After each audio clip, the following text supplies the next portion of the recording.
Assalamu alaikum dear viewers, welcome to my YouTube channel Kathy English here. Please stay connected with my channel and subscribe my channel.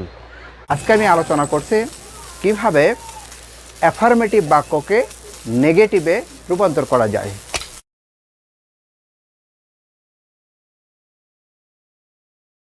Affirmative বাক্যকে কিভাবে negative বাক্যে রূপান্তর করা সম্ভব এর কয়েকটি নিয়ম এখানে দেখানোর চেষ্টা করছে।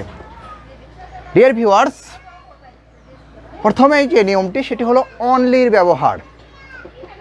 তো যদি অনলি এবং অ্যালন বাক্যের যেখানেই থাকুক না কেন, যদি ব্যক্তিবাচক কোনো নাউন বা প্রোনাউনকে নির্দেশ করে, অনলি বা অ্যালন বাক্যের যেখানেই থাকুক না কেন যদি ব্যক্তিবাচক কোনো নাউন বা প্রোনাউনকে নির্দেশ করে, তবে উক্ত অনলি বা অ্যালন বাদ দিয়ে নির্দেশিত ব্যক্তিবাচক নাউন বা প্রোনাউনের পূর্বে নান বাট বসাতে হবে। অর্থাৎ অনলি বা অ্যালন যত দূরেই থাকুক না কেন, যেখানেই থাকুক না কেন, ব্যক্তিবাচক নাউন প্রোনাউনের আগেও থাকতে পারে বা পরেও থাকতে পারে, যদি সেটা ব্যক্তিবাচক নাউন বা প্রোনাউনকে নির্দেশ করে, তবে সেই ব্যক্তিবাচক নাউন বা প্রোনাউনের পূর্বেই কিন্তু নান বাট বসাতে হবে, অনলি বা অ্যালন যাই থাকুক না কেন সেটি বাদ দিয়ে। তো ডিয়ার ভিউয়ার্স, এখানে বলে রাখি, the man was alone alive. এই অ্যালোন শব্দটি অনলিকে নির্দেশ করছে। অনলিকে, এই অ্যালোন শব্দটি ম্যানকে নির্দেশ করছে। সুতরাং এই অ্যালোন বাদ দিয়ে এই ম্যানের পূর্বে আমাদের নান বাট বসাতে হবে। None but the man was alive. None but the man was alive. তো এখানে দেখা যাচ্ছে যে অ্যালন কিন্তু দূরে রয়েছে, কিন্তু নির্দেশ করছে কাকে? ম্যানকে। অর্থাৎ লোকটি একাকী জীবিত ছিল, তাহলে একাকী কে? লোকটি। সুতরাং অ্যালন বাদ দিয়ে এই ম্যানের পূর্বেই নান বাট বসাতে হবে। এরপরে অনলি আল্লাহ ক্যান হেল্প আস। শুধু আল্লাহ আমাদের সাহায্য করতে পারে। তো ডিয়ার ভিউয়ার্স, এখানে অনলি ব্যবহার করা হয়েছে আল্লাহর পূর্বেই। সুতরাং এখানে আমরা এই আল্লাহর পূর্বেই আমরা নান বাট বসাবো। তাহলে উত্তর হলো none but Allah can help us. Okay, তো অনলি বা অ্যালন যত দূরেই থাকুক না কেন, যদি ব্যক্তিবাচক নাউন প্রোনাউনকে নির্দেশ করে, তবে অনলি বা অ্যালন বাদ দিয়ে উক্ত ব্যক্তিবাচক নাউন বা প্রোনাউনের পূর্বে নান বাট বসাতে হবে, যত দূরেই থাকুক। এর পরবর্তী নিয়মে বি নম্বরে, যদি অনলি অব্যক্তিবাচক নাউন বা প্রোনাউনকে নির্দেশ করে, অব্যক্তিবাচক বলতে কোনো বস্তু, কোনো বিষয় বা যদি প্রাণী হয়, বস্তু, বিষয় বা প্রাণী হয়, তাকে যদি নির্দেশ করে, তবে বাক্যের যেখানেই থাকুক না কেন তা বাদ দিয়ে উক্ত নাউন বা প্রোনাউনের পূর্বে নাথিং বাট বসাতে হবে। যেমন only this pen will do, শুধু এই কলমটি হলেই চলবে। তো অনলি কাকে নির্দেশ করছে? এই কলমকে। সুতরাং এটি হলো অব্যক্তিবাচক নাউন। তো অব্যক্তিবাচক বলতে আমরা কী বুঝি?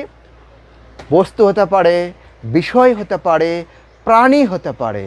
অনলি যদি বস্তু, বিষয় বা প্রাণীকে নির্দেশ করে, যেখানেই থাকুক না কেন, সেই অনলি বাদ দিয়ে উক্ত নাউন বা প্রোনাউনের পূর্বে নাথিং বাট বসাতে হবে। তাহলে উত্তর পাচ্ছি এখানে nothing but this pen will do. Okay, তাহলে এই অনলি বাদ দিয়ে নাথিং বাট।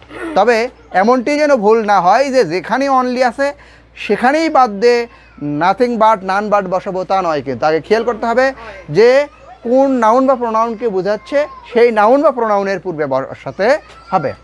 এরপরে আমরা আসি, অনলি যদি বয়স বা সংখ্যাকে নির্দেশ করে, বয়স বা সংখ্যাকে যদি নির্দেশ করে, তবে অনলি বাদ দিয়ে উক্ত বয়সবাচক বা সংখ্যাবাচক নাউনের পূর্বে আমাদের নট লেস দেন বা নট মোর দেন বসাতে হবে। তো জিম ওয়াজ অনলি 22, জিমের বয়স শুধুমাত্র 22। তো ডিয়ার ভিউয়ার্স, এখানে অনলি কিন্তু 22কে নির্দেশ করছে, শুধুমাত্র 22 বছর বয়স। তাহলে এটা বয়সকে নির্দেশ করছে। সুতরাং এখানে উত্তর হবে gym was not more than 22। আমরা সংখ্যা বা বয়স থাকলে নট লেস দেন বা নট মোর দেন বসাবো, তবে বয়সের ক্ষেত্রে নট মোর দেন বসানোটাই ভালো, কারণ বয়সের বিষয়টা সবাই কিন্তু প্রকাশ করতে চায় না। এই জন্য এমনটি হলো যে জিমের বয়স 22 বছরের বেশি নয়। যদি আমরা লিখি নট লেস দেন, তাহলে হবে জিমের বয়স 22 বছরের কম নয়, তখন হয়তো জিম মন খারাপ করতে পারে। অতএব ডিয়ার ভিউয়ার্স, আমরা দেব হলো যে নট মোর দ্যানটা ইউজুয়ালি আমরা বয়সের ক্ষেত্রে, আর নট লেস দ্যান অন্যান্য সংখ্যার ক্ষেত্রে দিতে পারি, তবে এটি নট লেস দ্যান বা নট মোর দ্যান কোনো বিষয় নয়, যে কোনো একটি ব্যবহার করতে পারবো। ডিয়ার ভিউয়ার্স, এরপরে আমরা আসি অনলি যদি কোনো স্থানবাচক নাউনকে বা নাউন ফ্রেজকে নির্দেশ করে, তবে অনলি বাদ দিয়ে উক্ত নামের পূর্বে কি স্থানবাচক নামের পূর্বে নো ওয়ার বাট বসাতে হবে। যেমন bees live only in the hive, মৌমাছি শুধু মৌচাকেই বাস করে, মৌমাছি শুধু মৌচাকেই বাস করে। তো ডিয়ার ভিউয়ার্স, এই যে মৌচাক, হাইভ, এখানে মৌচাক রয়েছে, তাহলে আমরা এই বাক্যটাকে যদি নেগেটিভ করি, তাহলে অনলি যেহেতু এই স্থানকে নির্দেশ করছে, তাহলে এটি বাদ দিয়ে, যেহেতু এটি স্থানবাচক, সুতরাং এর পূর্বেই আমরা বসাবো নো ওয়ার, মানে কোথাও না, বাট। নো ওয়ার একসঙ্গে থাকবে, no war but in the hive. Bees live no war but in the hive, মৌমাছি মৌচাক বিনা অন্য কোথাও বাস করে না। ওকে, তাহলে 1 নম্বর নিয়মে আমরা কী জানলাম যে অনলি এবং অ্যালোন, তবে মনে রাখবো যে অ্যালোন কিন্তু শুধু ব্যক্তিকেই নির্দেশ করবে, কিন্তু অনলি ব্যক্তিসহ অব্যক্তি, বয়স, সংখ্যা সবাইকে নির্দেশ করতে পারে। তো ডিয়ার ভিউয়ার্স, এই অনলি বা অ্যালোন যাই থাকুক না কেন, ব্যক্তিকে নির্দেশ করলে উক্ত ব্যক্তিবাচকের পূর্বেই নান বাট, এগুলো বাদ দিয়ে বস্তু, বিষয়, প্রাণীকে নির্দেশ করলে নাথিং বাট, এগুলো বাদ দিয়ে উক্ত অব্যক্তিবাচক নাউন বা প্রোনাউনের পূর্বে। যদি সংখ্যাকে নির্দেশ করে বা বয়সকে নির্দেশ করে, তবে অনলি বাদ দিয়ে উক্ত বয়সসূচক বা সংখ্যাবাচক শব্দের পূর্বে নট লেস দেন বা নট মোর দেন বসাতে হবে। আর যদি অনলি স্থানবাচক ওয়ার্ডকে নির্দেশ করে, তবে অনলি বাদ দিয়ে উক্ত স্থানবাচক নাউনের পূর্বে নো ওয়ার বাট বসাতে হবে। নিয়মটি অত্যন্ত গুরুত্বপূর্ণ।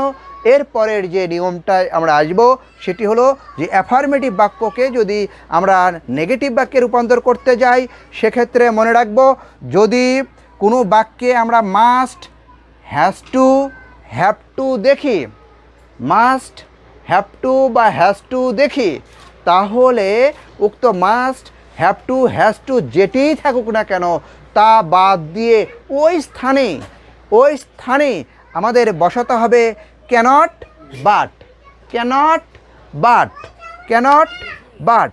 তাহলে কি হবে? খুশি cannot but wait. Okay dear viewers, তাহলে মাস্ট, হ্যাজ টু এবং হ্যাভ টু থাকলে বাদ দিয়ে সেই স্থলেই, সেই স্থানে, সেই জায়গাতেই আমাদের ব্যবহার করতে হবে হলো ক্যানট বাট। ওকে, যেমন খুশি মাস্ট ওয়েট, খুশি ক্যানট বাট ওয়েট, খুশি হ্যাজ টু ওয়েট, খুশি cannot but wait, I have to go, I cannot but গো।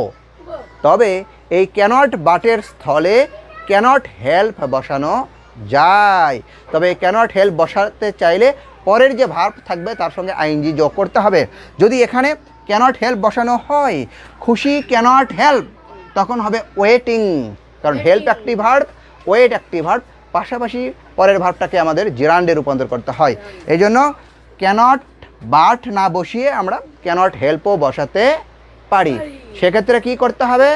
পরের ভার্বের সঙ্গে আইএনজি যোগ করতে হবে।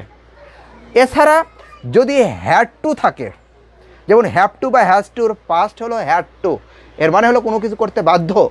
ওকে, অতীতকালে বাধ্য। তো সুতরাং ক্যানট বাটের স্থলে আমরা ব্যবহার করবো হলো কুড নট বাট। যেমন Sadikul had to go to school, সাদিকুলকে স্কুলে যেতেই হয়েছিল, তাহলে হ্যাড টুর স্থলে আমরা কি বসাবো? Could not but. Sadikul could not but go to school, অর্থাৎ সাদিকুল স্কুলে না যেয়ে থাকতেই পারলো না, কারণ সে বাধ্য হলো। যদি আমরা কুড নট বাটের স্থলে কুড নট হেল্প ব্যবহার করি তাহলে পরের ভার্বের সঙ্গে আইএনজি যোগ করতে হবে। Sadikul couldn't help going to school, Sadikul স্কুলে না গিয়ে থাকতেই পারলো না। ডিয়ার ভিউয়ার্স, আজ পার্ট 1 আলোচনা করলাম, এরপরে পার্ট 2 বা পরবর্তী নেগেটিভ করণের যে রুলসগুলো আপলোড করা হবে, আশা করি সাথেই পাবো। Thank you.